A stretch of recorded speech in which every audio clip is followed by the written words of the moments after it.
ነው። በጣም ሞኝ ነው ኤሎይ። አብረን እንድንኖር፣ አብረን እንድንሄድ፣ አብረን እንድናወራ፣ አብረን እንድንነጋገር ያደረገን ይሄ የዚህ ምድር ነገር ነው። እኛ በሰማይ ላይ ቤት ያለን ሰዎች በምድር መቶ እጥፍ በሰማይ የዘላለም ሕይወት አለን ብለን የናዝሬቱን ኢየሱስን የምናምን የምንከተል ነን። እዚህ ጋር በምናልፍበት መንገድ ግን አንዳንድ እንቅፋቶች ይኖራሉ፣ የሚወጉን ነገሮች ይኖራሉ፣ የሚረግጡን የሚጎዱን ነገሮች ይኖራሉ። እነዚያ ማለፊያ ናቸው እንጂ የመጨረሻ ዴስቲኒያችን፣ ጎላችን፣ ግባችን አይደሉም። ይኸውልህ ከኃጢአተኛው ጋር ለምሳሌ አንተባበርም፣ ከዝሙት ጋር አንተባበርም። ስለ ዝሙት ሲያወሩ አንተባበርም። የኛ ጆሮ አይሰፋም። ስለ ዝሙት ሲያወሩ አይደለም ደስ የሚለን። እኛ ደስ የሚለን ስለ እግዚአብሔር ቃል ሲያወሩ፣ ስለ ቸርነቱ፣ ስለ በጎነቱ፣ ስለ ምህረቱ፣ እግዚአብሔር እንዴት እንደረዳን፣ እግዚአብሔር እንዴት እንዳገዘን፣ እግዚአብሔር እንዴት እንዳወጣን፣ እግዚአብሔር እንዴት እንዳተረፈን ስናወራ ነው ደስ የሚለን እኛ። ስለዚህ በመንገድ ላይ አብረን ልንሄድ እንችላለን፣ አብረን ልንጓዝ እንችላለን። አብረን ተጓዝን ማለት ግን ከናንተ ጋር ነን አይደለም ይያልን ያለነው።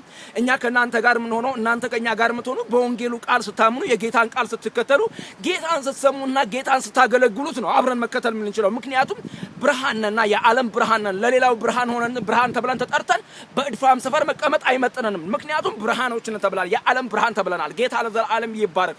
ስለዚህ መገኛችን ወይም ደግሞ አድራሻችን በላይ በሰማይ ነው ብለን የምናምን ሰዎች ነን። ጌታ ለዘላለም ይባረክ።